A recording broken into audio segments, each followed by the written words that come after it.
of business organization in which two or more individuals pool money, skills, you have not opened and the material. Yes. The material is not opened. Yeah. Yeah. I love people who are well-oriented. Yes. What about now? It's okay now. Okay. It's now okay? Okay. So I was saying that any type of business organization in which two or more people or individuals get or pool resources together, such as money, manpower, skills, moment, even time, by the way, is a very good resource, the 4 M's, and share profit and losses in accordance with the terms of partnership agreement. So in terms of agreement, you have agreed that we have made an agreement that we are going to start like this, and this, everybody will bring this percentage. And or when we gain the profits, we shall share them. And also we are likely to share the losses in this manner, okay? And please, I would suggest we record and share those who succumbed to poor network. Okay, Paul, that is good. And Paul, we are recording, feel comfortable. Now, in the absence of a partnership is taken to be to exit where the participants in an enterprise agree to share the associated risks and even rewards proportionately. So it should be that you agree that when we get all these, we are going to carry out these activities, but we shall share them this way. We shall have to share costs. Not MOH bringing vehicles and the other person can't even fuel them. Ministry of Health can decide to give you vehicles, then the organization like IDI puts in fuel and hires the driver. Oh, that one you have shared. But somebody, you want him to do everything. He gives you a car, he gives you fuel, he gives you the driver, all that, and does the repairs of the car. So it becomes a little bit tricky and hard for them to manage. Now, we see that an association of two or more persons to conduct a business. Sir. Yes? An experience to share. Go ahead. I have gone to do a sickle cell screening and testing in a certain community, but you realize that we were also tasked to pay for the creating awareness or mobilization of the community, but the LC that is paying for these people to go on for the previously, remember, I have to first make them aware of the program when it's going to be, and then realize that we are the one who paid for that mobilization. We also paid for the tents, we paid for the chairs, everything was on us. So it felt spaces. Instead, the LCs would have been using the resources they have to mobilize and even the tents and everything, but realize that they weren't in partnership with us. They had left everything for us, which doesn't actually give us more chance to come back and help those people. Thank you. Yeah. Now, thank you very much. And actually, such a person, in layman's language, or in Uganda, we say amenya, is just like you really don't want even to interact with such a person because he doesn't have anything he's adding on to you. You are the one doing everything. And actually, this calls for something. If you are both partners, like let's take an example like a home. You have a wife and you are the husband, but the wife is the sole source of everything, starting from food, taking children to school, buying clothes, building a house. You, a man, you are just there waiting for everything to be done for you. Let me tell you what will happen. The woman will never respect you. No one will even respect you in the community. No one wants to interact with you. Leaving you when people are going to discuss important issues, they will never involve you. But where both of you are contributing something. You have left home, you come back when the woman has painted the house. You say, where do you get the money from? That is good partnership. You are somewhere, but a woman has to first beg. I want to go and see my relatives. We lost somebody. Then you tell him, you wait. When I bring the money, you will go. Me, I don't have money. If you want, you go and walk. Hey, he walks 50 kilometers away to go and bury. But if a woman is rich, she will call you when she's at the burial site. Nah, honey, we lost somebody and I drove. But here you are, your wife is not empowered. She doesn't know how to drive. There are 2 cars in a compound. She's just there because you did not empower her. So that kind of partnership where you even feel like you slap her, you beat her, she tells you, I want this, and for her, she cannot speak anything. That kind of partnership is not good. So if you want to live in harmony, you must be in a partnership that is where everybody is mutually benefiting. You remember mutualism in microbiology? Yes, Mr. Mathias. So what does mutual mean? Mutualization. Mutual, this way both people benefit from the relationship. Yes. So the relationship, everyone is benefiting. How is it different from symbiotic?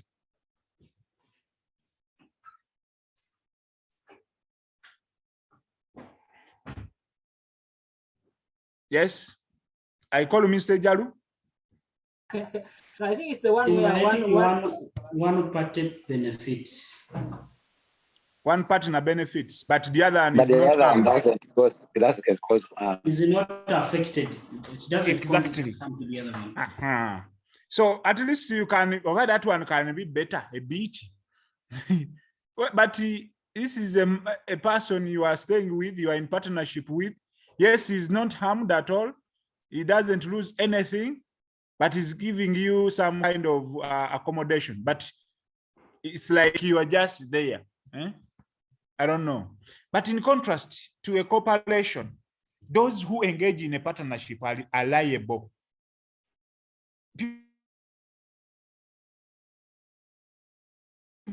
They are liable for debts incurred by the company to the full extent of their private to their private fortunes, rather than merely to the extent of their investment.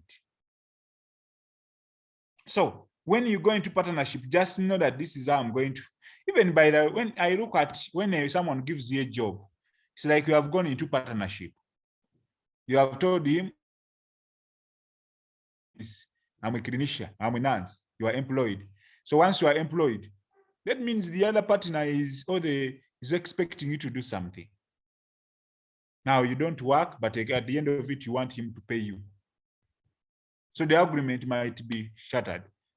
Now, Uganda's partnership policy was established in the year 2013. And they said that the framework for the partnership dialogue between the government of Uganda and development partners was even launched on 9th December 2014. But this is where they launched the Uganda Vision of 2040 in April 2013 in order to provide development paths and strategies that were aiming at transforming Uganda into a competitive upper middle income country.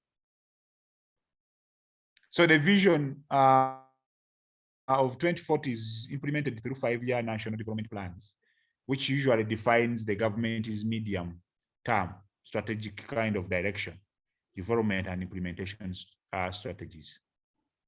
And they see that we had reforms, the key reforms for this policy. We had in 1986 to 1987, we had the seeing a sector collapsed, and the help was welcome during that time. But around 1986, we saw another key reform to around 1989, where the Health Policy Review Commission, where it brought about the consolidation of the existing services and reorientation of health services, or reorientation of services to primary health care. And when it came to the year 1995 or 1996, up through to 2001 or 2000, there was a process of development of the new national health policy and the health sector strategic plan, which is HSSP. But there came in around 2001 through 2004, where they had a a plan, action plan of eradicating poverty. So they called it PAP, or you call it PAP, Poverty Eradication Action Plan, in 1997. And they had to borrow a lot of it, and they updated it, aiming at reduction of poverty, or they wanted to reduce poverty in most of the countries and other countries. And up to now, they still use that Poverty Eradication Action Plan. National Development Plan came in around 2009 to 2013, but all closely aligned to the Millennium Development Goals, which expired, and they were having that agenda of your health for all by the year 2000, and they were using the MDGs. Right now, we are using the SDGs to have a vision of 2030 achieved. So the examples of other reforms were issues with the decentralization, where services were got from the center, like from the city, Kampala, and they are taken to distant districts to ensure that there is effective delivery of services. And national governance reforms also came on board, and the public service restructuring and how people are getting there. I can see something in the chat. Derek pick a leaf. Why? Why, Jen? Why is Derek picking a leaf? Nanyans can tell us. Jen. I wanted him to pick a leaf from what you were explaining on how to treat a partner. like that. That is good. And that's why Rothomio laughed. So Rothomio, is that a laugh or a laughter? I don't know which one is that. Rothomio, could you explain your? But now for Jane, I'm seeing tears. Is that tears or what now? I can see a reaction. But Roy, you can also explain. Tears of joy. Tears of joy. I like that. Yes, Loy. What about you? Loy, could you talk to us? Is Loy a man, but?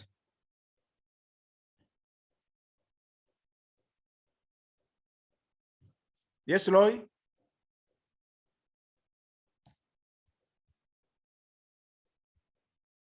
Roy seems to be off. Now, these are some of the partnership principles. Government of Uganda tends to seek donor support only for programs in the agreed framework. So what does it mean? That don't accept any donor who comes on board. Can I give you an example? Yes, go ahead. Look at this. You are a Catholic-based institution, and you don't encourage family planning. Then a partner comes in church and says, please, I have a lot of money. I want to inject the money so that you start using Sana Press. This one is not in your framework. You remember how people were talking of these gay issues. They want to support us, but they are putting condition that we must also adopt to the gay practice. That is, gayism is not in our framework. So in partnership, make sure whatever you are adapting, whatever you are welcoming, make sure it is within your framework. Otherwise, you are dealing with HIV, but they are bringing donation that is going to deal with the construction of wells. You do not know how to construct wells. You do not have even the engineers or the experts. I don't know that it makes sense. Any experience regarding that?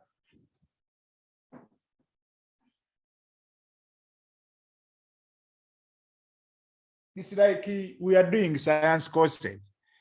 Now they bring a program of carpentry or technical drawing. We say, yes, bring it to our faculty. They have the expert to teach the thing. It's like also people of social science or arts, they also say we want to teach science courses, health courses. So they will not manage. Now, to develop comprehensive, costed and prioritized we are sorry, Jane, for how Derek treated you. You've sent it to me directly. So Paul, I don't know. You were sending to who? Oh. But you sent it to me. Derek, would you want to share? Oh, we can move on. Let us move on. Let's first move on. We shall share later. Okay. So what I mean is that here, you need to develop comprehensive, costed, and prioritized sector-wide programs, which are covering the entire budget, so that the government speaks with the one voice. Otherwise, if you try to do certain things, you want to go into partnership, but you do not have even expertise to cost the activities and the resources that you need. So you break. That's why you need to have knowledge in what you are partnering with. If you do not have the expertise, even just costing can be a very big problem, planning, and so many other things. So the donors is mainly to ensure all support is fully integrated into the sector-wide programs and is fully consistent with the sector priorities. If it's not going to be consistent with the sector priorities, then it will be very hard. Many people, donors, all come with their agenda and they think it would work out. You need to fit in with what you are partnering with. And to end individual parallel country programs and standalone projects, okay? The donors usually look for, yes, can I have a project that can, yes, we are partnering with somebody, but this is totally a different project that you can even evaluate at the end of it. But there is no way you can evaluate a project whereby you found people in the middle and you have duplication of services. People are implementing HIV target 95, 95, 95. Then a partner comes and says, yes, I want also to implement mine, but let me also start from here. So you start from where they started. You even start testing those who were tested already. So you count their results as theirs. Will that one be really good? State of confusion. State of confusion. And actually, if you get a very good auditor, you will see that you really ate the money. You'll be getting receipts from the finance officer, and you are claiming that this was your money. And that's how these good donors will grasp you or will get you. So you need to look for a partner who will allow you to implement your project from the scratch, and you are able to follow the track, but it's just giving you support and pave a way for you. So once you find that the activities are similar, you better look for a different institution or a different implementation site so that you don't crash. And that's why in the settlement areas, the office of the Prime Minister is there to regulate this.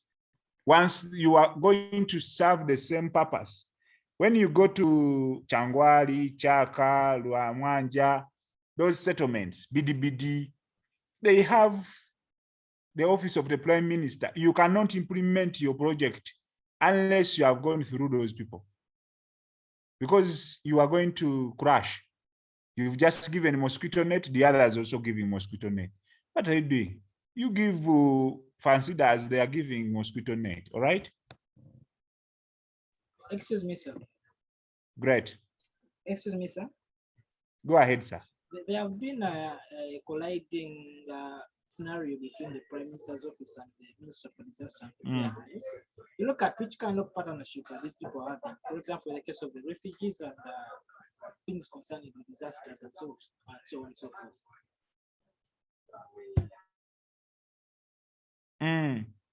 Yeah, and that's when I think we need to bring in the principles of partnership and see who does what and why is he doing it. Is he the one who is supposed to do it? And in most cases, especially when the government is the one giving the donation or giving the support.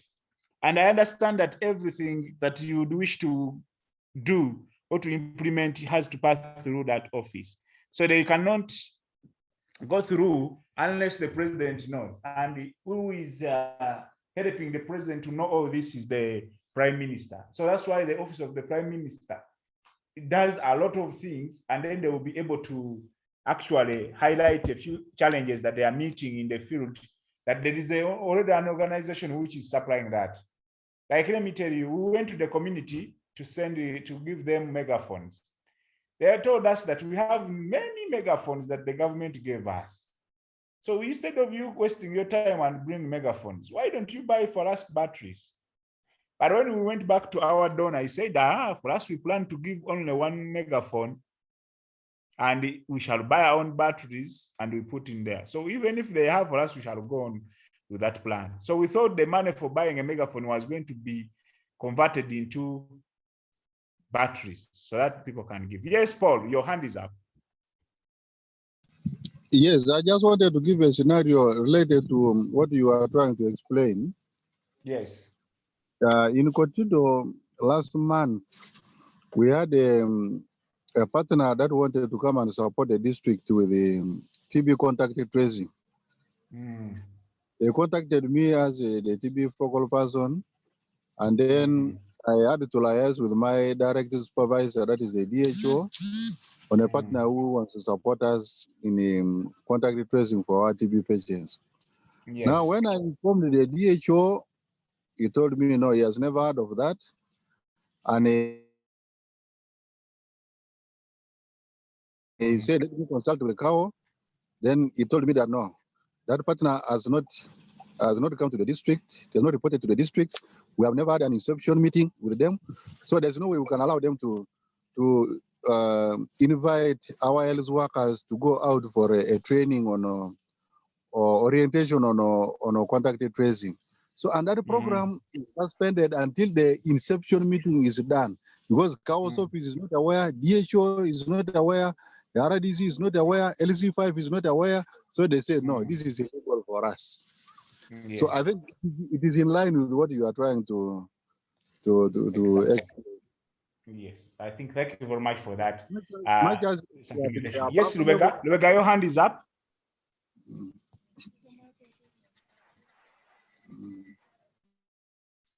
Yes. Richard, you go on. Go on, Richard. I want to relate the kind of the discussion you're not getting me? We are getting you clearly. Yes, I'm saying I would relate what you have been talking about, the issue of megaphones, sending them to the community, and then they say they already have. I would attribute it to maybe poor project planning from the donor side, whereby when he was prioritizing how to support that community, it didn't go down to first assess what do these people have and what they don't have. That's why maybe ended up forcing in the megaphone, because it was already passed, maybe even some funds already allocated for that. Yeah, that is true. And actually, you are right, because in project planning and management, I learned that we need to listen to each other, even if you think, because, and people take a document, that document which they use for implementation, a protocol, as though it is a non-living document, that once they have put S, it should always be S. It should be just a guiding tool that you can always change, because it would be better to ensure that there is sustainability rather than taking up issues that are personal, that one wanted also to cause some visibility.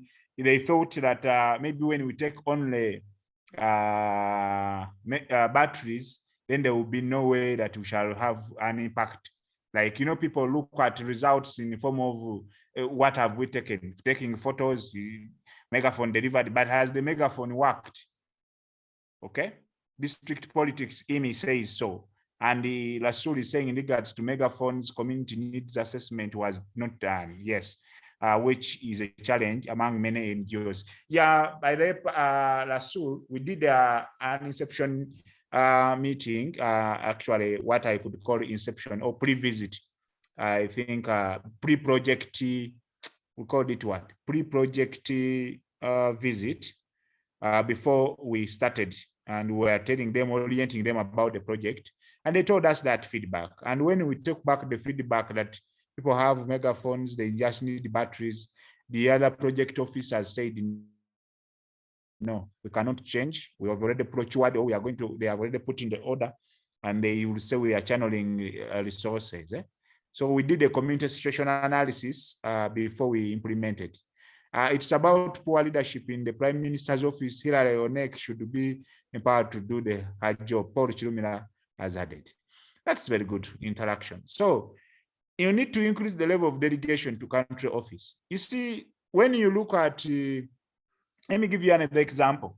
In Mbale, Mbale, there is an emergency operation center, EOC, okay? You know that? Yes, sir.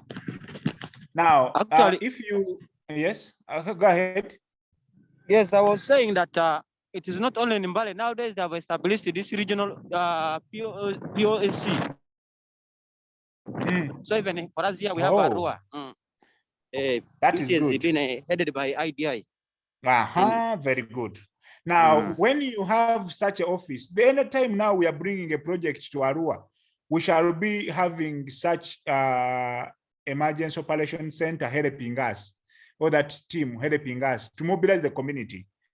And now, if they send you to an area where IDI does not have any office, you find a lot of resistance. Bringing these people on board to do what you really want, coordinating with them, it will be very hard.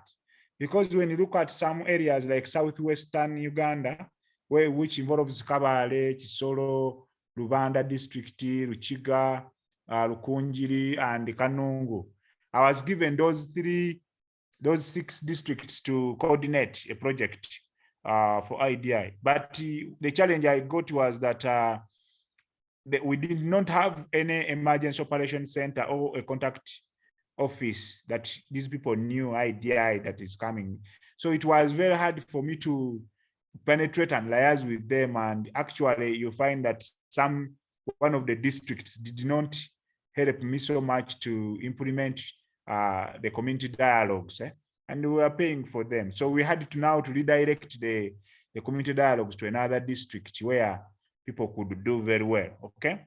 And we did also another thing where we also did during the pre-visit before the project started. We had to agree that each district will have its own radio talk show. But when we came back on board, we had, say, each region, we are giving you only 3 radio talk shows. Now, the challenge was someone cannot come from Chisolo to come and give a talk in the radio voice of Chigezi, that is in Kabale. Yet we are supposed to give them a per diem. But their issue was saying, no, our people don't listen to the voice of Chigezi. And so we had to look for people to represent them. But we don't know whether people of Chigezi, Lukunjiri, and those of Chisolo, those extreme districts, and Kanungu, could at one point maybe turn on and tune in and maybe listen to this voice of Chigezi. So you can see that when you delegate, why I brought this point is that when you delegate the country offices, you will find that partnership moves in very, very fast because they know whom they are dealing with. Than you coming from UK and you start from scratch and you want to call out everything, even you don't know the language, you don't know the culture of this place, you don't know whom to approach to, where to take a business. You will jump our office and say you went to Museveni's office, you thought he was the one to help you, yet you jumped to Nabanja. Yet you would be the one to say, go ahead on behalf of the president. Does it make sense? Very, very well. All right. So these partnership principles were actually formulated under the leadership of the government, and in discussion with the highest in-country donor and civil society representation, and they had to come to an agreement to that. Now, we have what to call health and local government contexts, where we have partnerships between health and local authorities. They tend to exist in terms of health protection, in terms of emergency planning, in terms of health promotion, in terms of health improvement, and health inequalities. So the government work in harmony together with the health sector to ensure that as they are protecting the community, people are well protected. So health protection is one of the biggest spheres of health promotion, you know. So we normally see that every time they are coming into partnership, they want to agree or they want to come to an agreement. How do we protect the community? In case there is an emergency preparedness plan, how can we do it? Who can be helping us? You normally see UNHCR. The other time when I was in Changwale, I saw buses and buses bringing refugees into the country. And I was looking at the partnership. We have WFPA. Is it WFP or World Food Program coming together with the UNHCR, with other partners? So you find that people are working together. And actually where there is a lot of partnership, like when you reach a camp, you will be shocked. These people are getting services from various corners, from various agencies. This one is on family planning. This one is on antenatal. This one is busy handling emergencies. This one is on circumcision. So you find that services, you don't suffer, that you provide other services to the community. So all these are always important for us to handle. Any experience regarding that?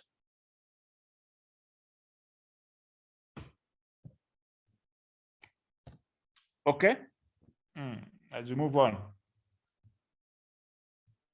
So we see that the elements for an authentic partnership for health looks at this. Now, you need to ensure that you do a cross-examination and be sure with whom are you going to engage with. And you must be engaged in activities that are going on and evaluated. And what makes the partnership work, sustain authenticity is very, very important. And also achieve the change they want to see in their community. So you must have in the first place the guiding principles of partnership. What principles are guiding you in order to move on, to go into agreement with one organization or with a partner? Then the quality process. Who is overseeing the implementation of these activities? It is not a matter of getting a partner here who is going to exploit you. There must be somebody observing the standards of who is coming. That's why organizations, donors rarely give money to individuals, because they don't know who you are.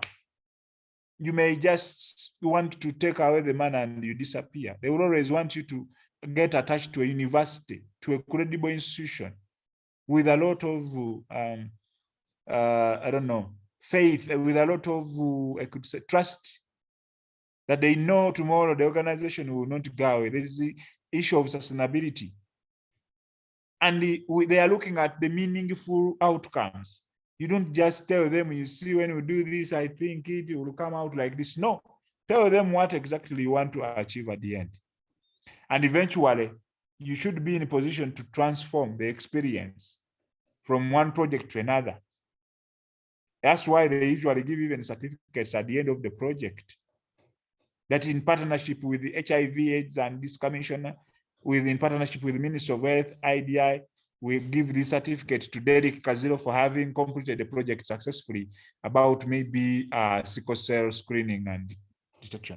So that one, it is transformative in nature, that the experience can be transferred from one project to another. So they are not meant to be prescriptive or adopted verbatim. Excuse me, Mr. Mathias. But rather, yes. Even not only transfer it to another project, it can be used for replanning. Yes, that is true. Exactly. Thank you. And what I'm saying, these guiding principles of partnership, they are not to be prescriptive only, that you are just describing or adopting them verbatim. That's the way they are, but rather they are to be used for discussion or as a model for developing one's own principles of partnership. And the partnership is always formed to serve a specific purpose and may take on new goals over time. So usually the partnership agrees upon mission, upon values, goals, measurable outcomes, and even processes for issues of accountability. And yes, Lwenge.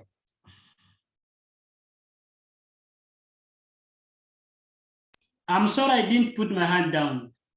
Oh, sorry, I say when it came out, I thought you wanted to add something.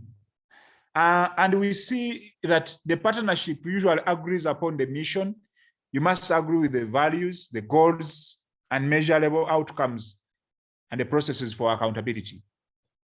So where you find that you don't have a similar mission and the similar values, so you should go into a community, we should go into a partner organization when you really know that you can fit in their mission. Just as I told you, their mission is to ensure that they reduce HIV. Now, for you want to partner with them, but their mission is to make sure that they reduce sickle cell. Now, you are not going to be at par. Their mission is to ensure that every home plants a tree or plants coffee. Your mission is not for planting coffee. You do not have expertise in coffee. You will not meet it, and you don't value coffee. Instead, you value HIV. Do I make sense? Yes, sir, it makes sense. So, and we want to go into partnership, but the outcome cannot be measured. Yes or Mona?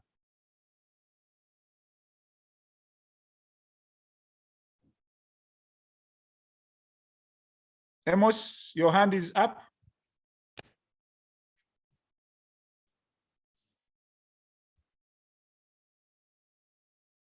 No, Mona, I think the hand is up by mistake. I've lowered it down. No, not by mistake. Are you getting me now?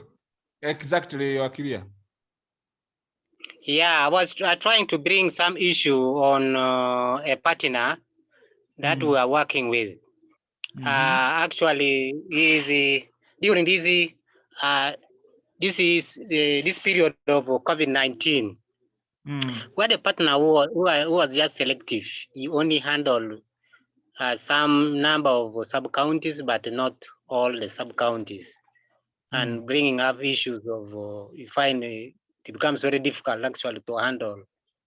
And yet the COVID-19 is affecting all the sub-counties, not only the 5. I was seeing this one as a big problem in line to what you have just said. Okay. Yeah, that is what I wanted to say. Thank you. Okay, thank you very much, actually. But the challenge would be sometimes it is the resources that are limited that maybe probably could not handle some districts or some sub-counties. And usually they look at those which are hotspot, the ones which are at a high risk. And actually who guides you? It is the Ministry of Health. Depending on the problem that people have, they will tell you sub-county A and B, they are the ones which are highly at risk. So that's why maybe sometimes they could go and fit in there. And the relationship between partnership or partners and the partnership is characterized by mutual trust. You must trust everybody. Just like I can trust you people and say, yes, Omona, your hand is again up.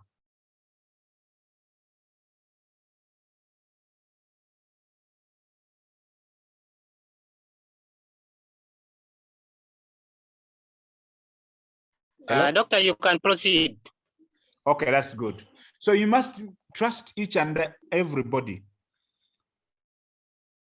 This business of giving money to the wife and you are not trusting her whether she will manage the money very well, it should stop. Otherwise, you will get stressed for nothing.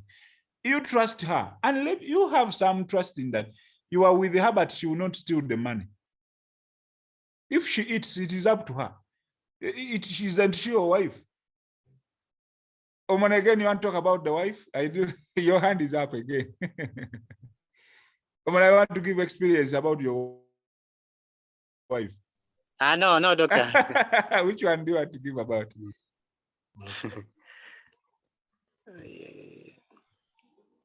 I'm just seeing your hand again up. That's why I asked you. It's okay, doctor. Let's proceed. Okay. That's good. So what I mean is that even when you are working with an organization, I don't want to work for an organization where they don't trust me. They even can't trust you with only 10,000. Someone cannot trust you with the key to go to his office because you are doing certain things there. Either you are thinking of witchcraft all the time, you are thinking of stealing, you see his document, you come and pick it and hide it. So all those things, someone should be like you are trusting each other. And respect. If you don't respect everybody in partnership, you will collapse. You should respect what he has done. You know, project implementation is not easy. The moment you don't respect your friends, the moment you don't respect your fellow partner, and what brings the issue of not respecting you, the other thing I started with, because both of you, one of you is having a lot of money than the other. But if the moment you have the same money, almost earning the same way, almost having the same qualifications, you will be like at the same level. And this business of marrying someone of 50 years and you are 25, they will cane you, boyagala sugar daddy, because he's seeing you as a daughter, a granddaughter, moreover. So why doesn't he beat you? But where you see 5 years and the other one is maybe 25, this one is 24. You're almost the same. So if someone respects you as a sister. So even in partnership, when I do something, what is going to cause the disrespect is that you bring a lot of it, you are contributing 70%, so the other person is bringing 70%. The moment you bring 70%, the other person who is bringing 30 is going to be disrespected. When he stands to speak, he says, what are you talking about? We are the one who contributed much. Can you sit down? Do you know how it is painful? And you should be genuine in what you are doing. Be genuine to your partner. Are you genuinely doing it, or it is just for the sake? So if you are genuine, you will even call her and say, I've gone here, and she will accept. But the moment he doubts you, even if you tell him I've gone here, she will never trust you and say you have gone somewhere. That's how also partnership is.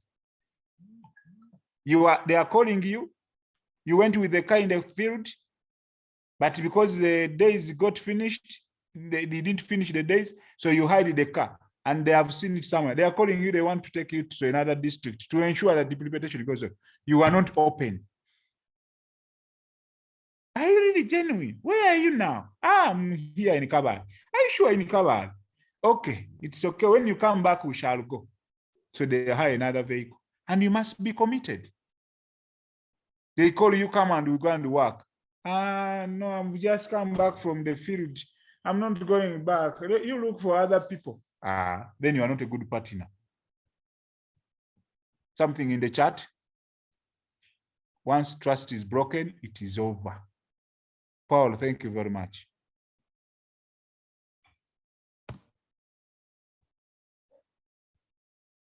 Now, the partnership builds upon identified strengths and assets.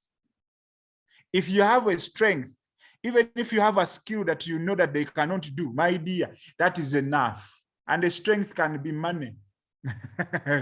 You have the money, they will always lean on you. They always say we want to partner with so-and-so. You have the knowledge, you have the skills, you have the assets, you have vehicles, you have, I don't know whether a vehicle is an asset.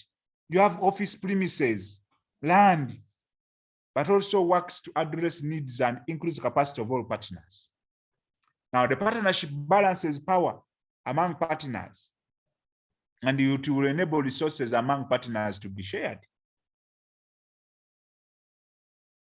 On top of that, partners make clear and open communication in an ongoing priority. So if you want your partnership possible to understand each other's needs and self-interests, but above all, developing a common language. The moment you cannot develop a common language with a partner, as Paul said, it is over. You will never interact. And you learn to swallow certain things sometimes and swallow some pride. working with cliques and being suspicious of each other breaks partnership. Thank you, Paul, for addition. Because let me tell you, the moment you feel like you don't understand him, there are people whom you will be with in an implementation of a project, and for them they take it as if they are the only ones who know it all. For you, whatever you are saying is rubbish. Now you need to learn him. If you understand him, you'll work with him. Take some time and say it's okay, let's do it that way. Once it fails, then you bring your plan B also. And don't always be negative on whatever someone has brought, it can work out. You try it out, you never know. Principles and processes for partnership are established with the input and the engagement of all partners. Don't leave out some people. When you call for a meeting and they don't come, when they come the next day, they want to take you back.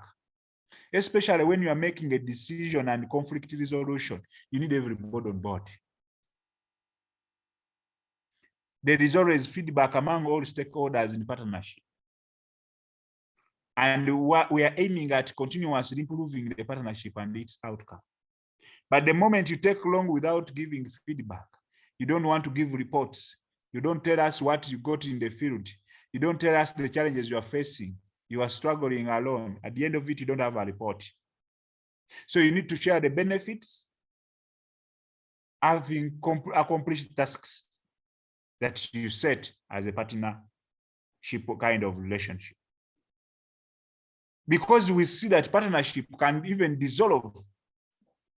And when they do so, you need to plan a process of closing it up, and everybody lives in harmony. That tomorrow they can call you on the next project. The moment you just run away, no one will ever.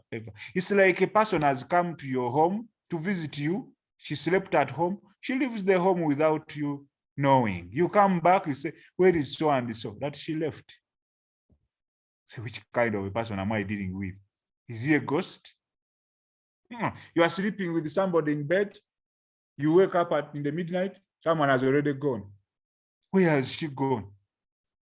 In the middle, around 1, the person is not in the house. You check around, you find the door open. And as you are there, she comes back very cold. She's a night dancer. Partnership. Consider the nature of the environment where they are existing as principle of design, evaluation, implementation, and sustainability. And they consider, in partnership, you should welcome every kind of knowledge and life experiences. People have vast experiences. He's telling you we did it like this last time and this is what you got to say. Let's try our luck. You are going to go into problems. Remember, partnerships have agreed upon missions, values, goals, and measurable outcomes. That one I even talked about it.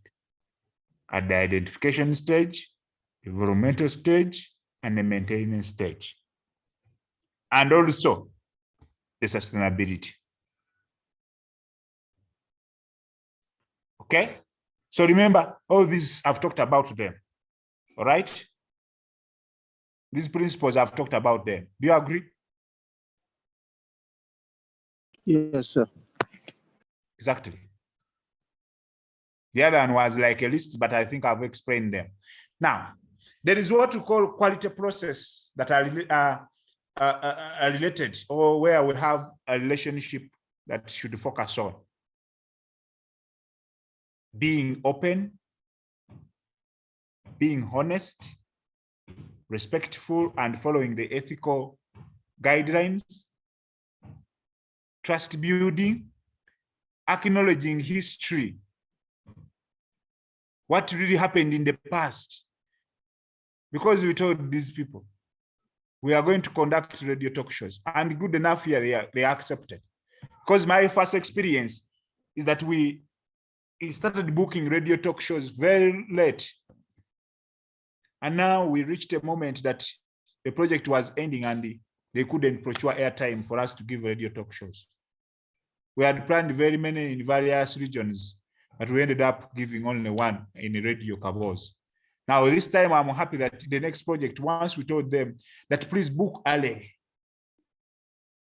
and make sure you start procuring airtime, by the time the days come for radio talk show, things are ready. And that's how it was done. Here we had 100% radio talk shows held.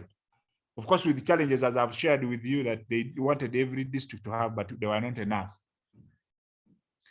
Yes, Richard. Sir, I want to inquire if maybe like the way you are saying it, if a project has set its programs to be implemented in a certain area, and then as it is getting in its select times, it begins out foregoing some other programs like what you are saying on the radio. And I was going to give an example. So there's a project here in Kimale.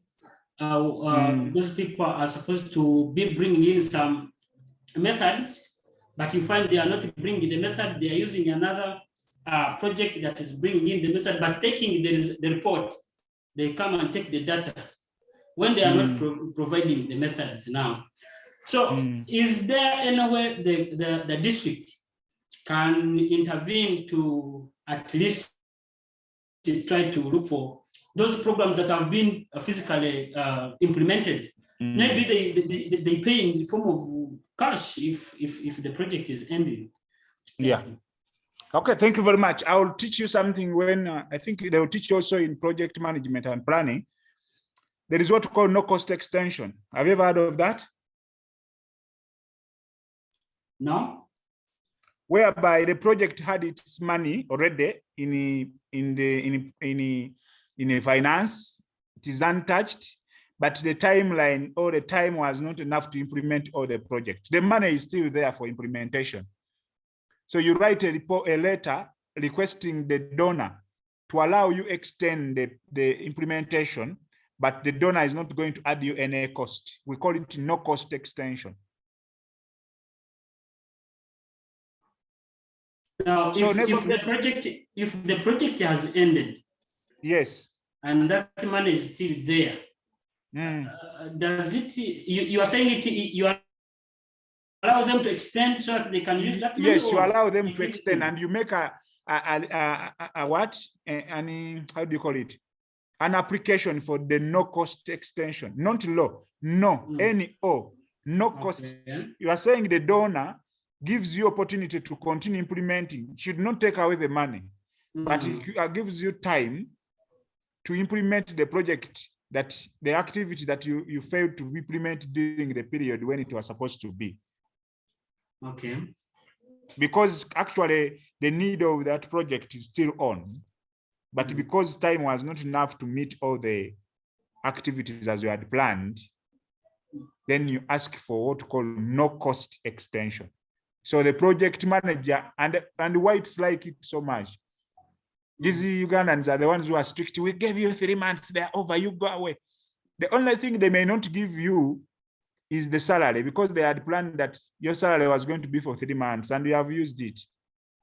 Okay. So what they do is that the money is there. So what you do, how do you benefit? By getting per diem, the one you have been going to go to the field. So you are getting per diem money as your motivation to make sure that you accomplish the task. Does it make sense? Very much, sir. Yeah, because this one happened to me. The project came to an end. 3 months were elapsed in the first COVID-19 lockdown that we got. So I got a 3 months project. When we implemented the project, it reached around October when we had not completed it. So what they did is that they asked for no cost extension of 1 month. My salary was over, they couldn't give me more salary, but this extra month, all the work I was fitting by getting per diem. And every day I could work, they could give me like 140. So that could be good money as per diem. Your work is to ensure that you go as much as possible in the field and then you cover up. You don't work for free otherwise. You would be breaking. Does it make sense? Yes, sir. Oh, great. That's good. So that's why I brought in the issue of acknowledging history. When people are telling you that last time and by the way, when you start working with the project, then that means you are the right person to be looked for. They don't want to get somebody who is totally new on the project. He doesn't have experience in that regard or in that area. If it is about risk communication and you've grounded yourself in risk communication, wherever they are looking for somebody who can carry it on, you are the one with experience. The first project, you will do it poorly, but the next project, you will be now focused. You plan very well and you will achieve the objectives.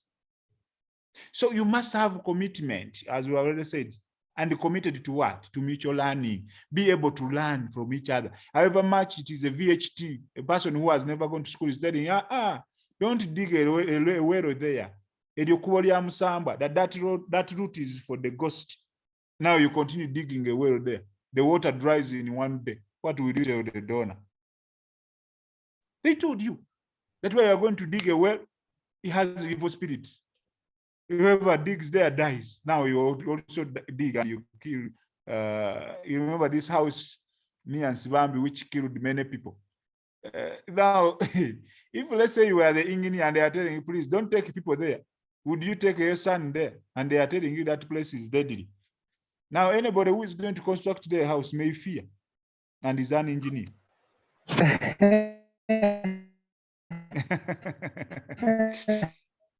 Yes. Yes, there is something that I call KKG. So in that area, there is a business that Ugandan and South Sudan are doing between Sudan and whatever in Uganda. So that business, they go and cut down these big trees. They call them logs. So that they sell them to these those agents. So when these Ugandan people go there and they ask about the, certain village people, they say that we need to buy some trees. And then that area, there was a certain guy. And that certain guy was not consulted, and he is very powerful than anybody in that area. So what these people did, they went and paid the money to these people. When this powerful man didn't know that the Ugandan pay the people, these people, and then they have to go at a certain hours where this guy was not aware. They cut down the tree, and the tree was very big. They cut down the tree, even they shape, they cut in two pieces. After that, when they cut in two pieces, just a minute like this, the tree stood up, and then people ran away from there. So you can it was imagine. a scenario that, yeah. So you can see, all those stories can be there, okay? And those things are there. Like you have heard what happens to Nakaima tree. You go and cut it and see this one in Lwenge. You will get challenges there.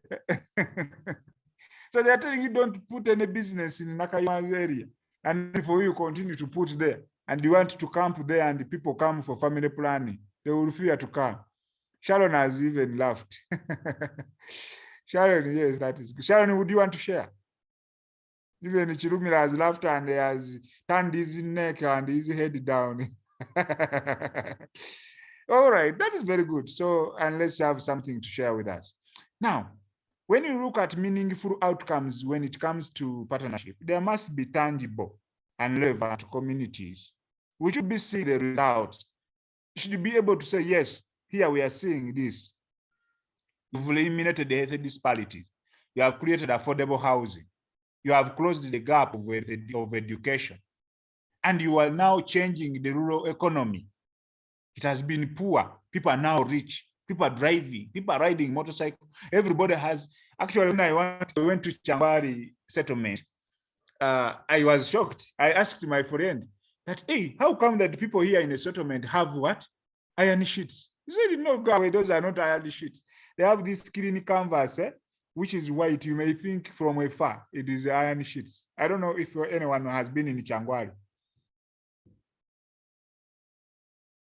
Chikube district. Anyone who can bear me witness?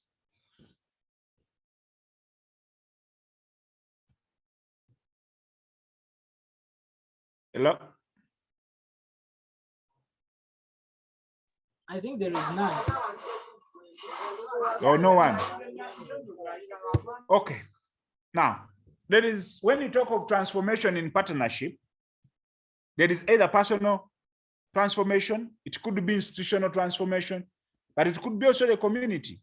So actually, transformation is including self-reflection and the heightened political consciousness.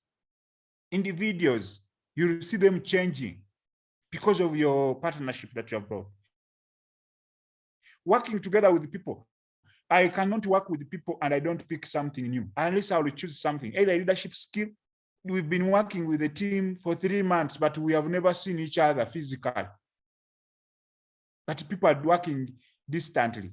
The other one is in another region, another in another region, but we just meet on Zoom, talk about it. They say tomorrow you are going, even that day you are going, you don't meet each other. But you continue working and learn from him or her. Institutional transformation, changing policies and systems of that institution. Partnership can actually change the community through community capacity building. They teach them. But of course, we are likely to also have transformation where we shall change science and the knowledge. How knowledgeable is the community? How knowledge can be generated? How do we disseminate the information? How is it going to be used, valued, and what constitutes all evidence and ethical practice? Even social justice is always part of transformation. The benefits. Jenny, you want to join my team because of vast experience we are trying. Jenny, we shall talk, don't worry.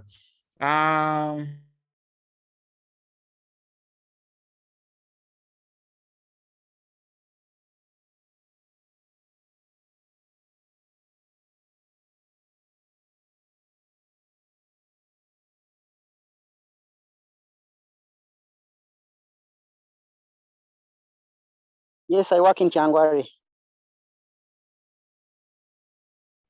So taplin is the one which is used. So when you look from far, you may think they have iron sheets and say, hey, people are rich here, yet they are in a camp or they are in a settlement.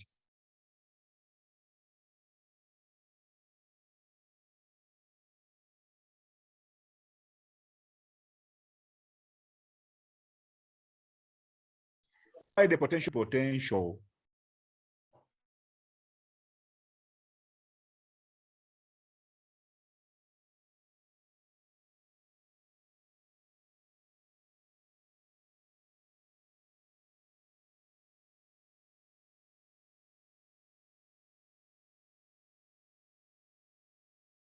Potential. It means the guy is able. That is the meaning of the song. He can do anything that you want to get from him. Working with other organizations can be cost effective, my dear, because it will enhance the credibility and reach of your program. The message will reach the community very fast. Is there the need for public health institutions to seek out partnership or partner organization to reach particular intended audiences? Do you think so? And if you think so, why?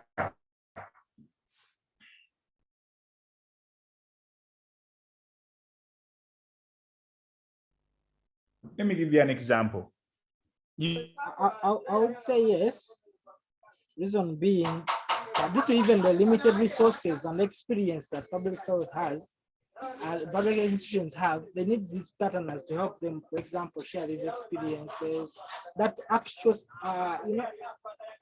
things to do with health in some practical, actually more practical than theoretical. And even it's diverse. So it varies from place to place. So someone needs to be there, for example, the experience, then look at the fund. Who is there that I can partner with? You sit down and discuss, consult friends, consult colleagues, and always have partners, have friends who matter.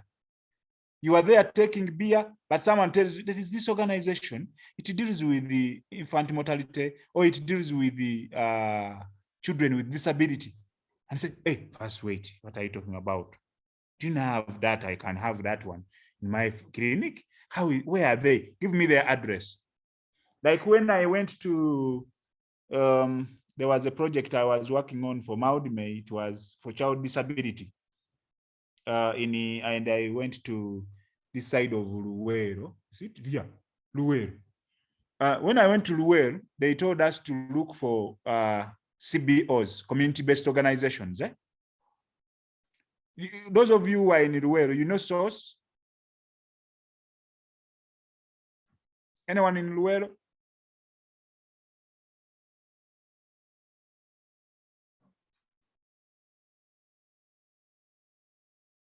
Hello? Yes, sir. Very careful. Do you know SOS? Is it a source, the one in Wakiso? Or is different? It is different. The other one is in, and many people confuse it with that one of Wachiso. But there is the one of Luwero. Yes. But what of their maybe village? Do they work on the same? They have the same thing, but the other one is a Christian-based organization. If you have there, you can put in SOS in Luwero. Okay. Now, why I'm telling you that is, it is called the Sufficiency of Scripture Ministries, something related to that. Now, we were shocked when because we were on that project and we were trying to interview how our project, we were doing an evaluation. Yes? Let me put on my, where am I? Okay, I think it is not so bad. I wanted to show you on my video. Okay, let me Google here, then I show you what they do. You see, somebody, Lwenge, what you asked is basically what I'm doing. You know, where a younger one knows is where the rain rains. Is it that true? That's good, sir. So you will not know until you've gotten somebody who is directing you. So to get a partner is not a simple thing, as one may think. Let me get here, source in Luwero. So let me Google something. So when we reached there, these people had a lot of appliances for children with disability. And when I talked to the director, he's a white, and he told me, people to partner with. I get shocked. So you people, since you have experience in child disability, you are going to help us. We found that they had the wheelchairs, they had these, how do you call them, scratches, and the village with child disability, but they cannot have appliances. So I see my screen where I'm Googling. Yes. Yes, it's visible. So I've put source in Luwero. Okay. Now, you see there is Source Children Village, Uganda. This one is the one in Wachiso Kachiri. But there is Source, this one. Are you seeing it? Yes, sir.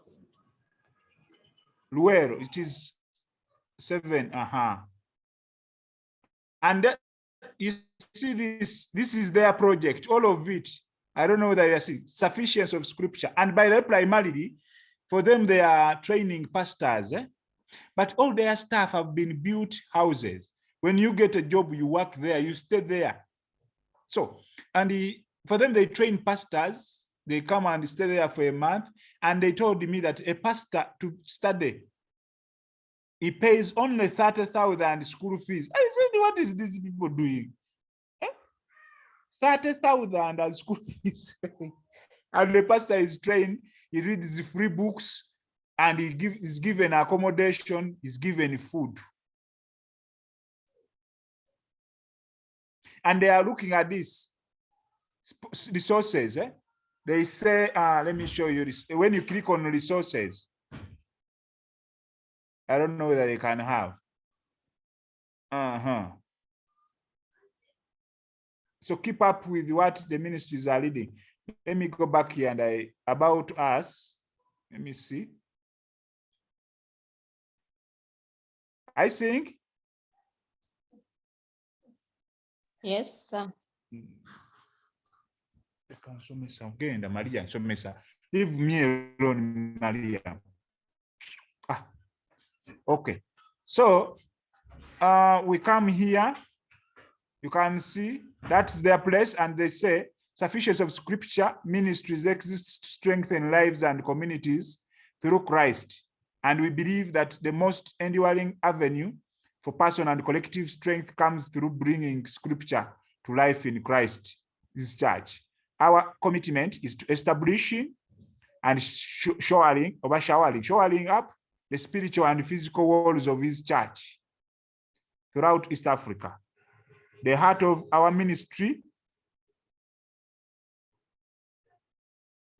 work lies in the Ugandan community of Kubamitwe, where God is changing and shaping lives at every time. Okay? So why I'm saying so is that these are what our hand in the change. Gasibe. Okay, so why I'm saying so that it should be somebody who is directing you. For us, we are directed with a person with a disability who told us there is a place called Source. You go like this, and you reach there. And you can see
okay, so I think I've answered you, Lwenge. Lwenge, your hand is again up. Yes, you have, sir. Okay, great. So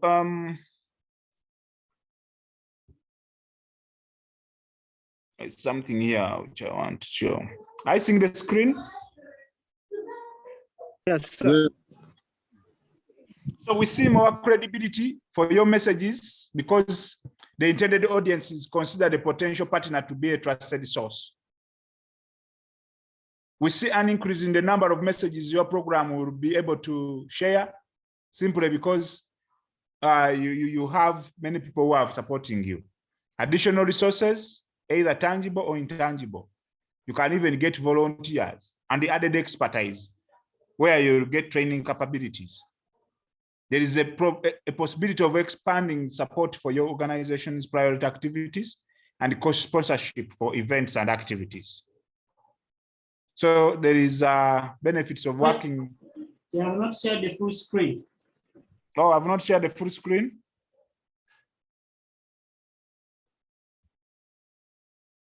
Sorry for that. What about now? It's okay. Okay, so these are all benefits like users of resources, culture, and ethos. You achieve shared goals, share costs and risks. You avoid duplication and wastage of resources and activities. You combine skills and experiences, streamline systems. You create shared learning and training experiences. You try to encourage innovation and creativity. You again also build relationship for the future and remove barriers. Okay. So better experience and outcomes for the service users. You join up services, you advise and get information at a single access point, joining up referral processes, signposting across services or agencies. You find somebody just writes a signpost with very many partners on one kind of signpost, saving time and effort and increased satisfaction. So common features of strong partnership, relevant people.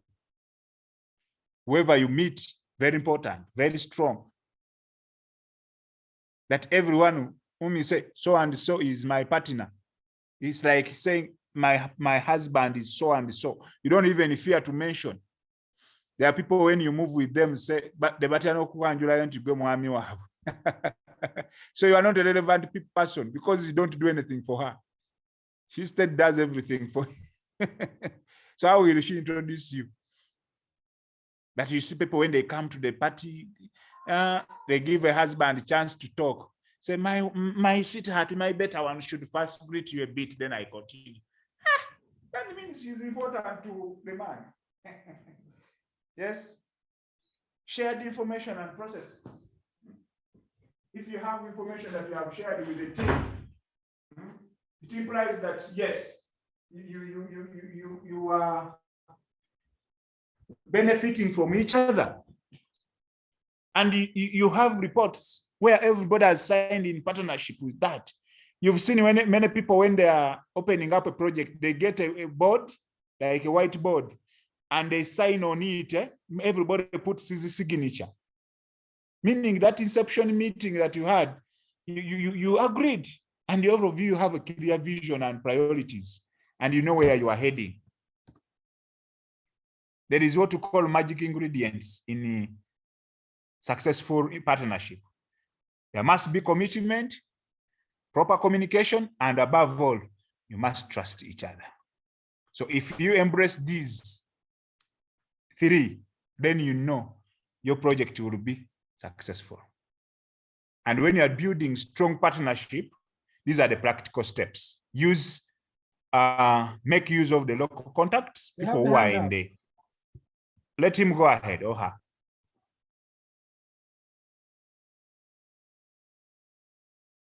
I don't see any hand, Derek. Was it a ghost? Yes, Doreen. Doreen hand was up.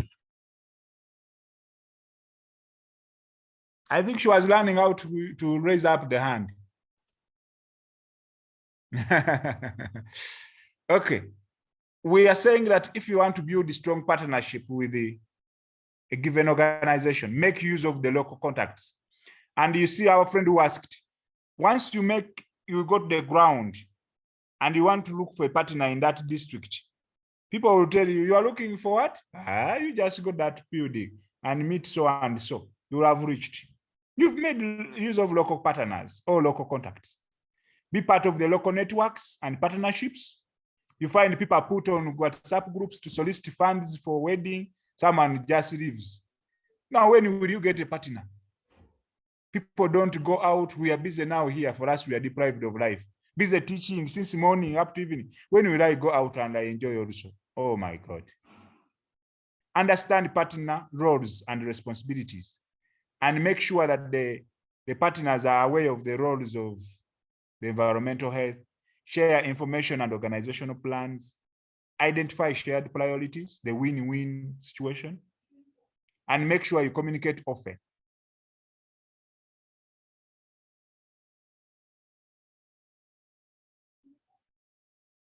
Okay? Paul, you are worried of your power. Then you review regularly and monitor outcomes and celebrate success together. Don't celebrate success alone.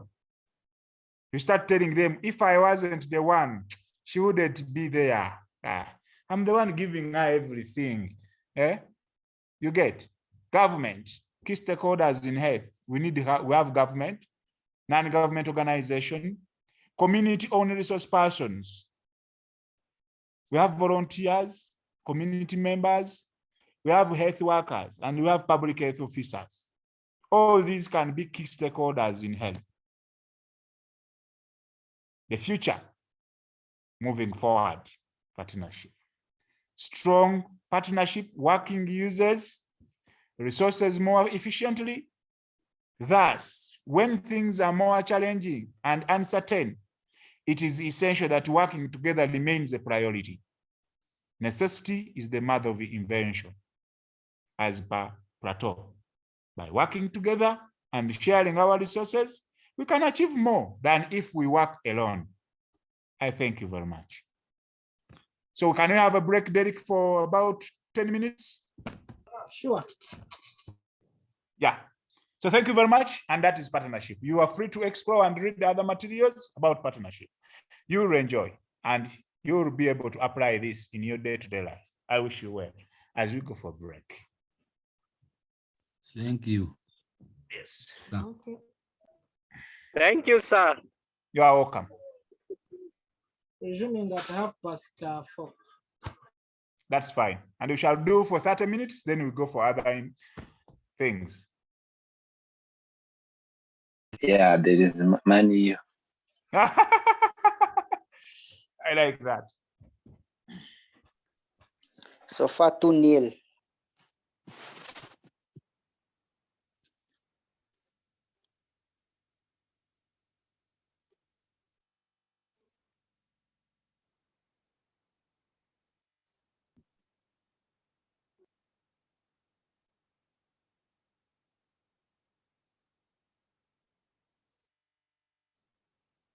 My name is Dr. David Musoke. I'm a lecturer and researcher at Makerere University School of Public Health.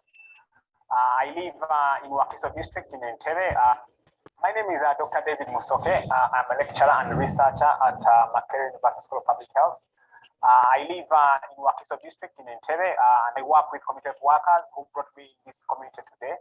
And the background of the committed workers, or CHWs as we normally call them, is that in many of our communities, access to health care is not as much as we would have wanted, especially in terms of getting the health facilities.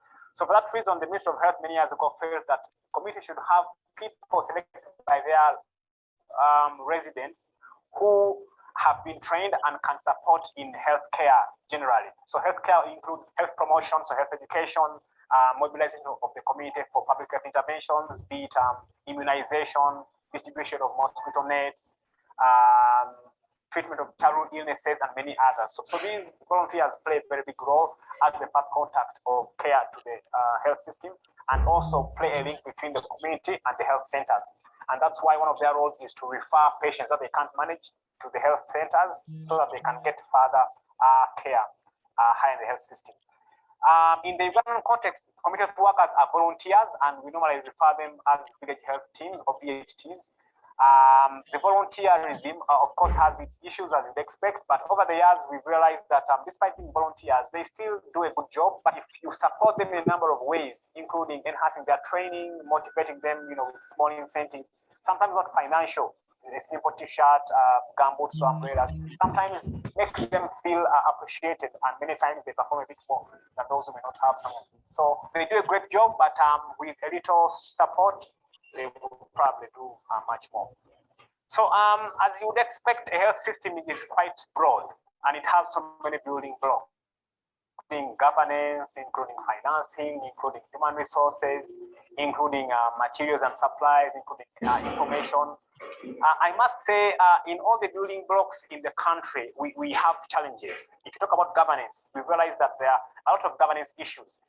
Many years ago, as an example, we had of a lot of resources that had been given to Uganda to support a number of diseases, including HIV, malaria, and tuberculosis, which were not managed well. At the end of the day, the beneficiaries didn't receive the funds, and the donors later on pulled out the funds. So you can imagine a country that is struggling with resources to have a donor pull out resources that are meant to support. So governance, certainly there are challenges. If you talk about information, again, as a national health system concern, I don't think we've done a great job in terms of collecting information regarding health, right from the community health workers to the highest level of the health system. If I talk about financing, again, very big issue. Uganda is a developing country. We've not met the 15% required for budget nationally to go to the health sector, which is, again, quite challenging. I would expect that the government should be putting a bit more resources in health. And for that reason, a lot of support that we get is from donors, both at national and lower levels, which is great that it supports the health system and tries to eliminate the challenge of limited resources, but also has a challenge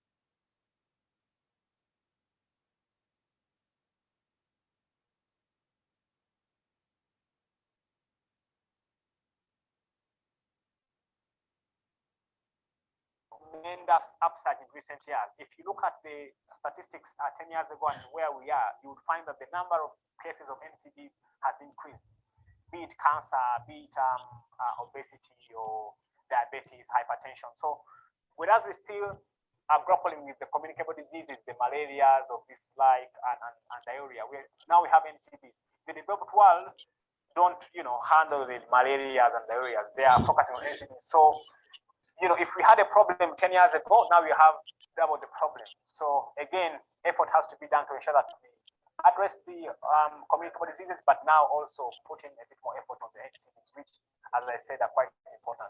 There's a lot that Uganda can learn from neighboring countries, but also other countries across the world. And I can give very many examples of what we could learn from several countries.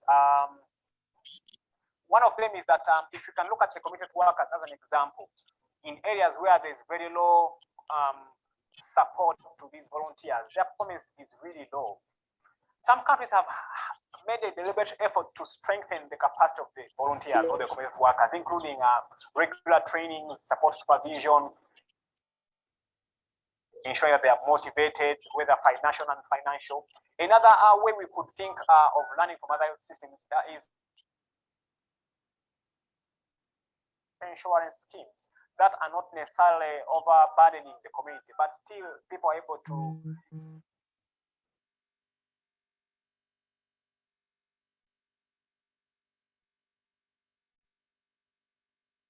elsewhere, but more importantly, putting into practice what we know. For example, we as researchers at universities, we interact with colleagues in other countries. So we have collaborators,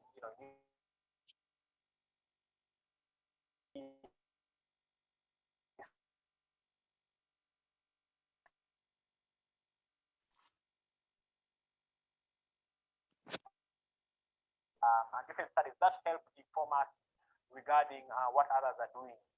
If you talk about ministers of health, again, there are several fora that the ministers have where they meet and share experiences between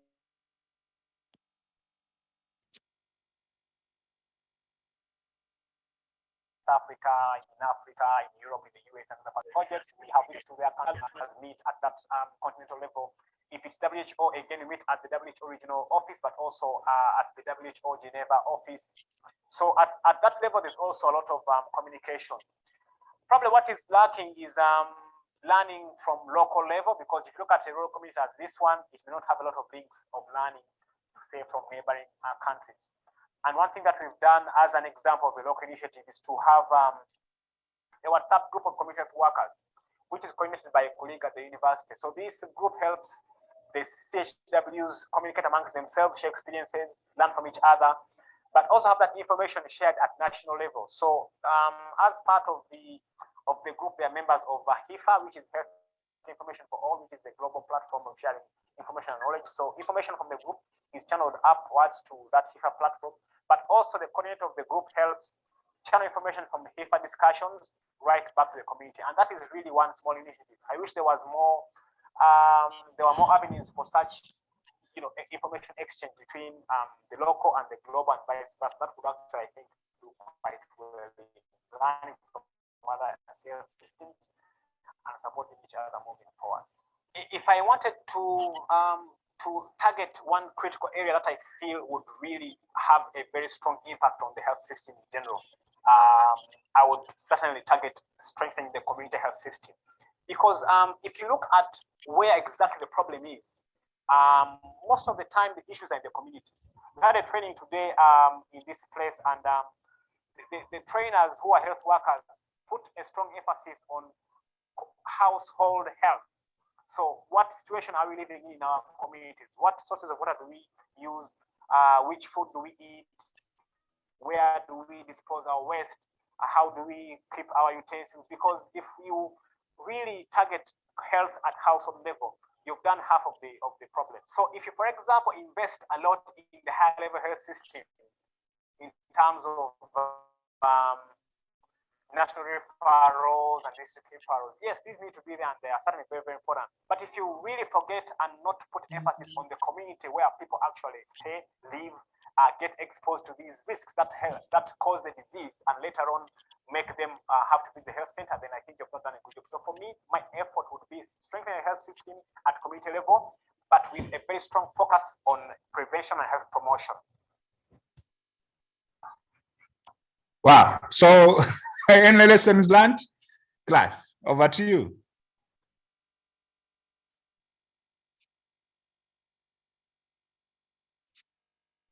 Yes, sir. Yes, sir. Go ahead. Yes, this is Asiki. Asiki, go ahead. Yes, I really indeed learned something out of this video. One Okay. on issues of public health. Of course, I've realized that public health is really wider. Though we are talking about health promotion, it involves as we saw today, we have been dealing with partnership. We have seen that indeed, if we work as a partners, I mean, if we work together, or we hold our hands together, we're able to achieve the health for all. Excellent. And it involves also the community, because for you to be able to realize something tangible, as far as health is concerned, of course, the community needs to be brought on board and they should be involved in any action that one takes. And it goes beyond issues concerning prevention of maybe diseases like maybe, let's say, malaria because of distribution of mosquito nets and so on. But above all, it is really a comprehensive thing that does not involve working alone. Okay. That is basically what I can say about what I've said before. Though I joined it, I clicked on it late. That's what briefly I can say. Thank you. Yeah, you can actually find it on Moodle and rewatch, and then you'll enjoy it. Yes, because the concept of community health workers is really very, very important for us to appreciate as health promoters. Yes, Biaruhanga Godfrey, your hand is up. Thank you, sir. There is something I've learned about Mr. Musoke, and most times we normally focus at the curative means of trying to control disease in communities, but I've tried to listen to him when he's advocating for preventive, especially when we tackle the problem from bottom to top. You look at the communities, by the time you prevent a disease in the community, there is no way we shall have patients in the hospitals. And there's something you talked about, the household health, which is very, very important. As public health officers, when we try to control what people are eating at home, the type of water they are using, and we continue to advocate for good health and sanitation at home, there's no way we are going to have a lot of them presenting with the diseases in the hospital. So I think I'm learning that yes, curative is okay, but it is time to go with the preventing means of these infections which are coming in. Okay. Thank you. And you remember Ottawa Charter reorientation of health services. Good. Lwenge, your hand is up. Thank you very much, Biaruhanga. Okay. Balugahara, sorry. Yes, Lwenge. Yes, I appreciate his teaching, but what we are looking at is the government. He was talking about the 15%, which was agreed by, is it Abuja or something? But we see it not being implemented here. I think if we continue with the paperwork of designing the systems, and when they are not implemented, still it cannot help us better. And another submission is, yes, they are training these VHTs, But I'm looking at when these people are much more empowered, there is a need for a regulation that should be put in that these people don't go in now to do the other clinical work and they treat clients, because we have seen some VHTs near getting that kind of authority to manage some clients. I mean to make referrals, identify people with problems to go to the facilities, but they go in and they even reach at the level of setting facilities like drug shops. You find the others admitting, and we have found some kind of tragedies alongside these people's kind of unregulated activities and supervision. Thank you. Okay, that's very good observation. And I think when it comes to regulation, it is very, very important that they don't do what they are not supposed to do. So you find that some are registered even with clinics, as you are saying, and they are busy treating people in the community, yet they have never gone to school. They are volunteers who have come up and they give them a few skills, and what they cannot even perform, they end up doing it. But there are very many things that they help in, and very easily they are motivated to come on board and try to help us. Now, this one takes us to other forms of community health workers. Sometimes one may call them traditional practitioners, because and many times we talk about traditional medicine, people think of witchcraft, but you realize that witchcraft or a witch doctor is not taken as one of the community health worker, I guess. So we don't want to call him one of the community health workers. But the health practices, any approach, any knowledge and beliefs that is incorporating plants and animals together with mineral-based medicines. I talk of spiritual therapies, manual techniques and exercises that are usually applied either in maybe a single pattern or in combination with others to treat, diagnose and prevent any kind of illness or maintain the well-being of individuals is what we refer to as traditional medicine. But so any person who is recognized by his or her own community and is taken to be competent enough to provide any form of health care by use of local herbs, by use of plants, by use of animals, mineral substances, and any other methods based on their social and cultural ethos or religious principles, including their knowledge, their attitude and beliefs, pertaining to the physical, mental, and social well-being of individuals that are well known that in their community, they are so commonly saying that maybe there is a person, usually people get a weird condition, they get epilepsy, and someone feels like when you go to that person, it will recover. Regarding the physical, mental, and social well-being, and even the causation of that disease and disability. So it is always very important for us to recognize that these are traditional healers. And any person who is recognized by his community and he probably uses native drugs, knowledge that was handed maybe down from their generation to generation. They got them from their ancestors, their grandmothers. Either they gave them orally or they are through spiritual means, communication with ancestral spirits. They usually through dreams and possessions. They tried so much to alleviate all forms of human suffering. And the traditional and modern health practitioners together against AIDS came in to come up with such a definition of a traditional healer. There are many categories of traditional healers that we know. We have specialized categories like herbalists, traditional bone setters, we have traditional birth attendants, we have traditional mental spirits specialists, spiritualists, faith healers, diviners, reflexologists, acupuncturists, and yoga practitioners. But of course, the VHTs are taken to be more of in the health sector because they try to take them to the modern medicine. But you realize that there are so much involved in community health workers. And soon one would adopt and pick some people, and they will be trained maybe in such a way that they can be able to be recognized, and probably I doubt whether they will ever enter salary scale, even when the nursing assistants were scrapped. I don't know whether the nursing assistant, do we still have them in on the payroll? Yes. Okay. So there are No. some of them. They are No? not there. They are not there. They are still on the payroll. Because when I go to They are there, but they are not. They no longer look. The old ones are there. The old ones are there. They give them, yeah. But because whenever I go to those facilities, I normally find people in. Is it which color is that? Purple.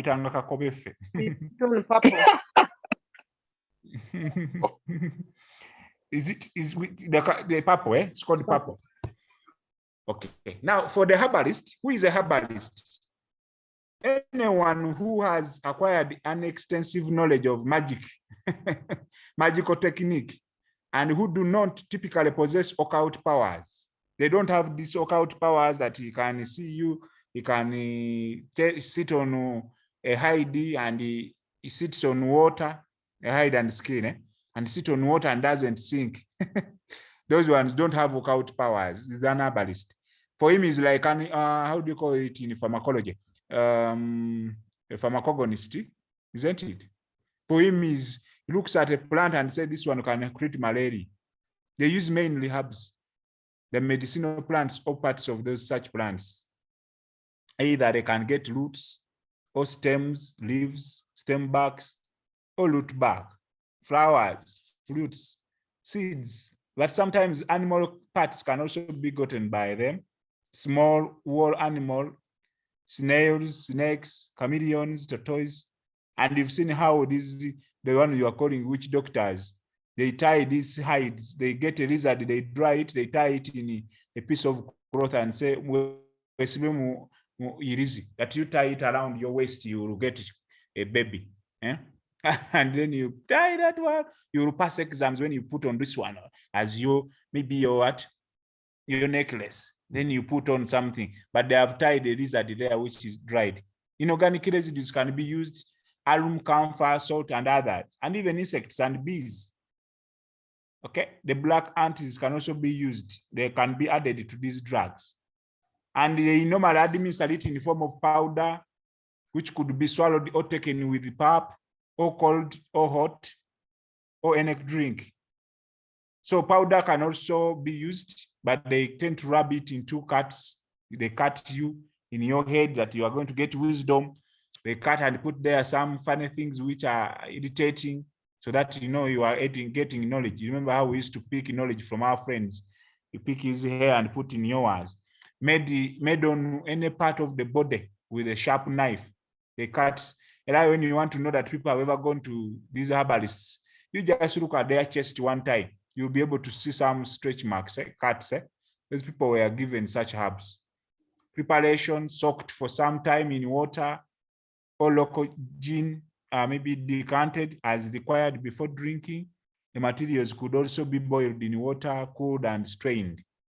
Then we see preparation pounded with native soap and used for bathing, like medicated soaps, which are commonly used for skin diseases.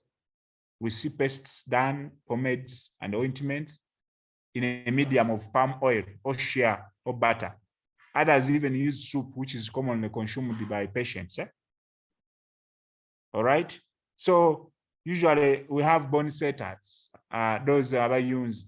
I've even had those ones. You are in Kunjiri, you just go there once, then you go back to Kabari, or you come back to Kampala. They tell you at 2, we are going to work on you. Make sure you are seated in a sitting room where you don't have anything that will injure you. So the bone setters will try to compress a tree, and you're not seeing the person to tell him, please stop, I'm feeling pain. So they are normally known as the local orthopedic surgeons, because they use the art of pairing bones and other orthopedic injuries that the people get. These are bone setters. So traditional bone setters are those knowledgeable in the art and skill of setting broken bones in their traditional way, using their skill to see that bones unite and heal without using a POP, plaster of Paris. Okay, and Jimmy are saying that is just witchcraft.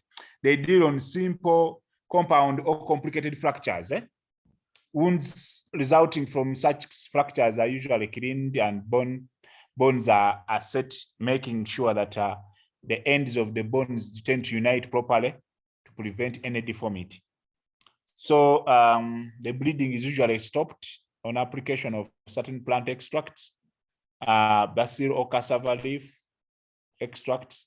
Some people put their giant snail's body fluid, and others put there. It is even common to use banana leaves as lint, so that they stop from bleeding. Then the TBAs, these are the ones who are traditional midwives, traditional birth attendants. We have community midwives, so sometimes people call them like that, or a midwife, a person who assists a mother at childbirth and who initially acquired her skills delivering babies by herself, or she got it from the ancestors or from apprenticeship. The aunt used to do so, the mother, so she took up the skill with other birth attendants probably. And their role is to attend to mothers who are delivering, but some of them even give them local herbs, mumbwa. They just get herbs and mix it with kile, and then they give the person. There is the one which breaks the bones, the one which is for younger one, the one which is for older one. So they call it ento and kulu. So the messages, bathing and massage, and then they do domestic chores. They help those mothers who are pregnant and support them at home, and provide care during the postpartum period or postnatal period. But traditional psychiatrists, these ones are the ones who are specializing in mainly the treatment of lunatics and those with mental disorders. They give them herbal hypnotics and the highly sedative herbal potions to calm them down, just like what mental nurses or mental clinical officers do, and give them the drugs. But we have those who are called diviners. The diviners are believed to be intermediaries between humans and the supernatural ones. This one, they don't become diviners by personal choice. They are always say that they were called by ancestors and they are servants of these ancestors.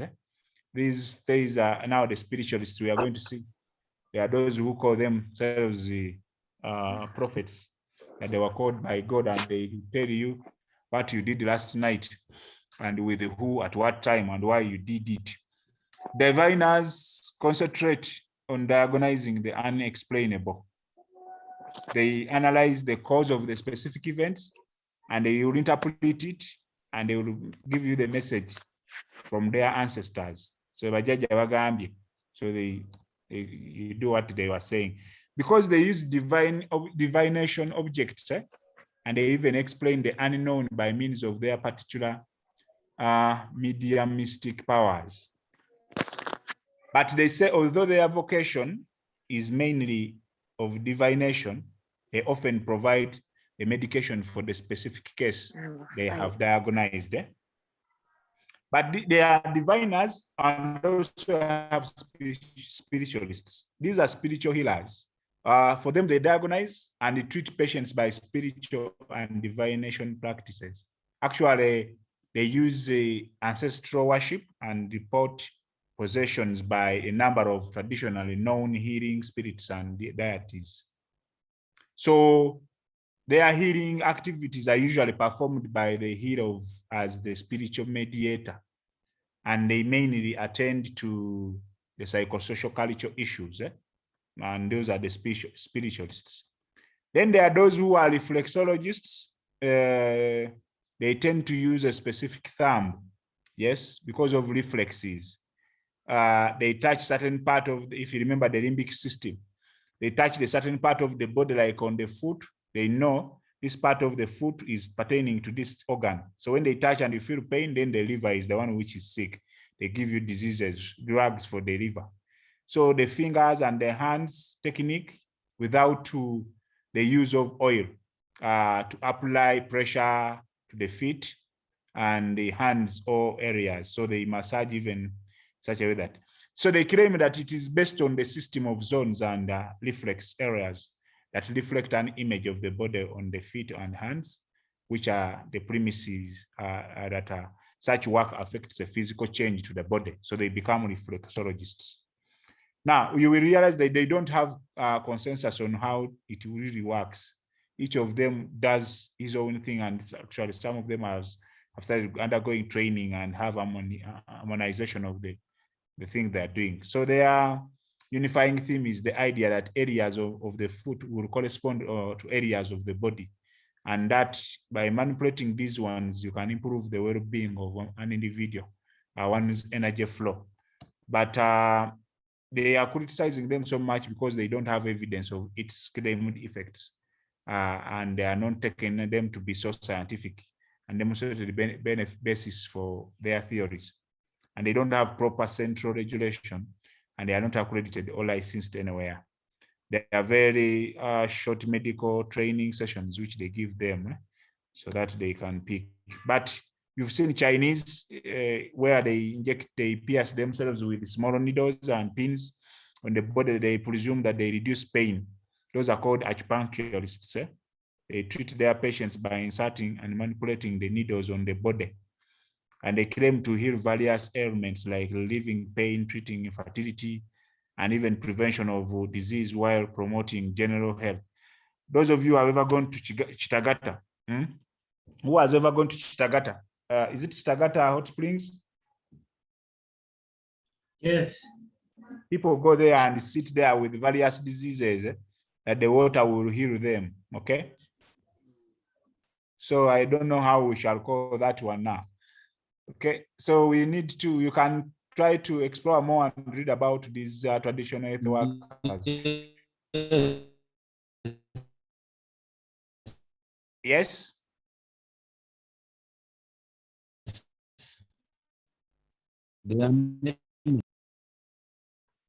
His network is poor. I'm not getting him. Did you get him?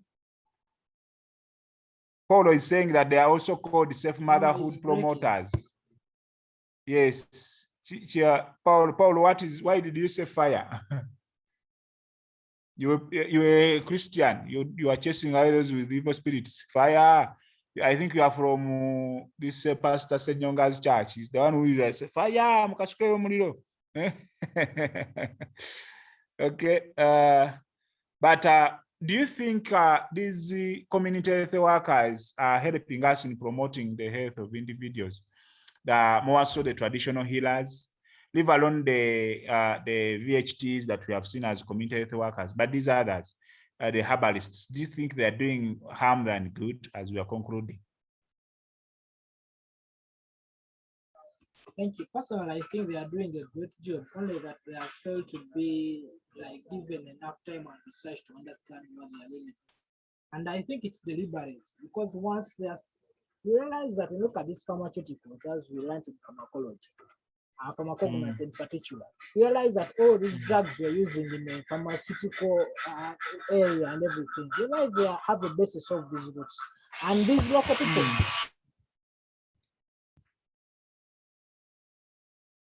We have lost you, Dennis. Derek.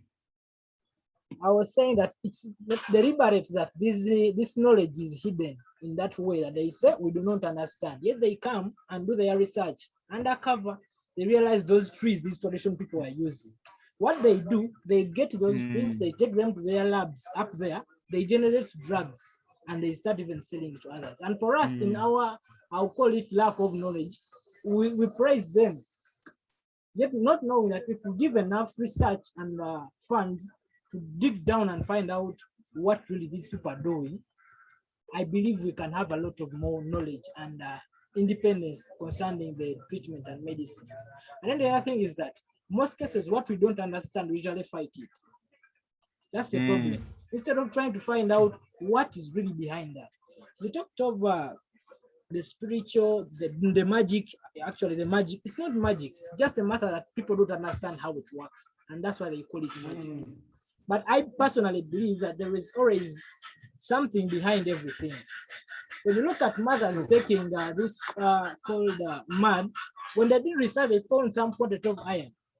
When we had the problem with the people with sickle cell who had low blood and so on. We realized that one of the mothers came in and told us that you boil the leaves of the avocado. When we did it, we realized that the children improved and we need not even give them folic acid to enhance their red blood cells, and it worked very well. But whereas when you come to someone can say, no, it can't work for me, I prefer folic acid because it is approved by the NDA and FDA. But realize that it's just a matter of giving it time, resources, research to get it done. Thank you very much. Okay, thank you very much, Derek, for that. I think it is a good supplementation, and I think a deliberation on that observation, and you're quite aware with that. Any other observation? What have you seen with these community health workers? Would someone really, and the more so these VHTs, would you think they would be given official training so that even they are recognized and supported? Because I see they do most of the work. Okay, because Derek is late. Maybe we can discuss that one tomorrow. How do you see it? It's already 5 and we are exhausted. So I would think if no other hand up, we can stop at this point. I thank you very much for attending. Will that one be okay, Derek?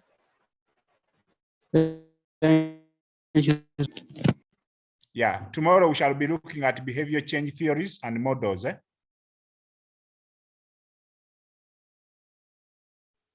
All right. Great. So I want to wish you a good night. All right. And pray for money. You want to pray for money?